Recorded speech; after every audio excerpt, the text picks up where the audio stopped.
Graça e paz. Dando continuidade aos nossos pequenos textos, grandes verdades, hoje veremos em Mateus capítulo 16, versos de 13 a 20, uma conversa de Jesus. Jesus era chegado num bom diálogo, gostava de um bom papo. E ele está tendo aqui um bom papo com seus discípulos. O texto diz assim: chegando à região de Cesareia de Filipe, perguntou aos seus discípulos: quem os outros dizem que o Filho do Homem é? Jesus quer saber o que os outros pensam dele, o que as pessoas estão dizendo que ele é. Eles responderam: alguns dizem que é João Batista, outros Elias, ou ainda outros Jeremias ou um dos profetas. Ou seja, pelo que Jesus fazia, pelo que Jesus falava, as pessoas sabiam que ele era alguém ligado a Deus. E as pessoas mais ligadas a Deus que eles conheciam eram os profetas. Por isso, eles começam a ver Jesus parecido com João Batista, e João Batista era contemporâneo de Jesus, né? Mas também eles pensam em Elias, eles pensam em Jeremias e outros. Mas aí Jesus olha para eles e pergunta: e vocês, o que vocês dizem que eu sou? Simão Pedro respondeu: tu és o Cristo, o Filho do Deus vivo. Respondeu Jesus: feliz é você, Simão, filho de João, porque isto não lhe foi revelado por carne ou sangue, mas por meu Pai que está nos céus. Eu lhe digo que você é Pedro, e sobre esta pedra edificarei a minha igreja, e as portas do inferno não poderão vencê-la. Eu lhe darei as chaves do reino dos céus. O que você ligar na terra terá sido ligado nos céus, e o que você desligar na terra terá sido desligado nos céus. Então, advertiu os discípulos que não contassem a ninguém quem era o Cristo, que ele era o Cristo. Note que Pedro diz: tu és o Cristo, o Filho do Deus vivo. A palavra Cristo ela não foi traduzida, mas ela deveria ter sido traduzida. A palavra Cristo no grego é Christos, e essa palavra no hebraico é Meshiach, ou seja, Cristo é o mesmo que Messias e é o mesmo que ungido, ungido de Deus. Quem era ungido por Deus? Era ungido por Deus os reis e os profetas. E eles eram ungidos para uma função especial. Eles eram ungidos para isso. Então Pedro diz: olha, tu és ungido de Deus. Tu és ungido de Deus e não só isso, mas você é também o Filho do Deus vivo. Ou seja, você é ungido por Deus e você é Deus. Por quê? Porque você é filho de Deus. Essa foi a resposta de Pedro.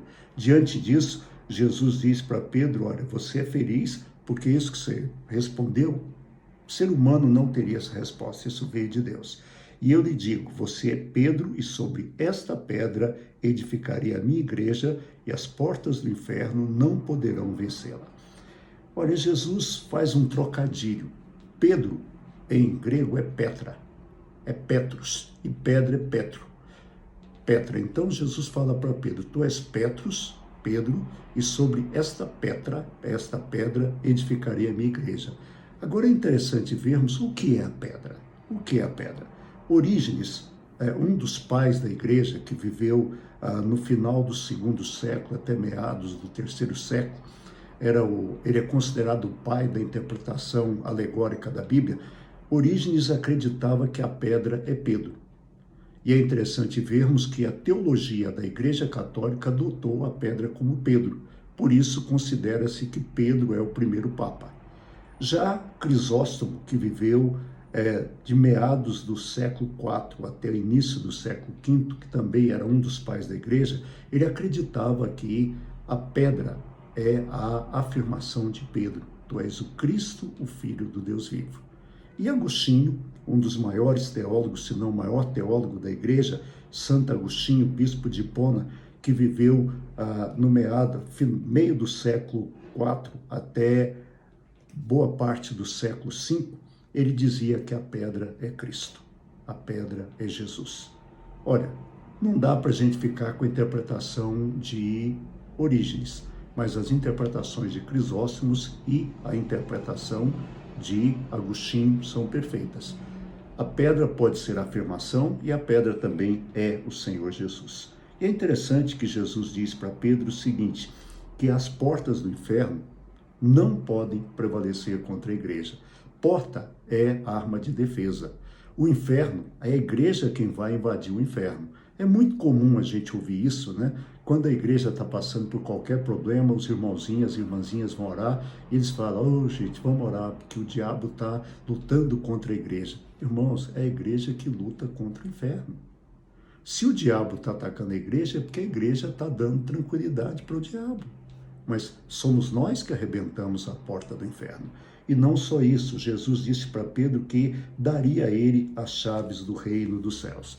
É interessante olharmos isso, porque quando a igreja começa no dia de Pentecostes, com os judeus, quem prega é Pedro, e naquele dia o Espírito Santo é derramado.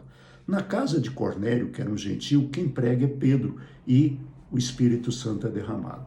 Pedro abriu a porta dos céus para os judeus no dia de Pentecostes e abriu a porta do reino de Deus para os gentios na casa de Cornélio.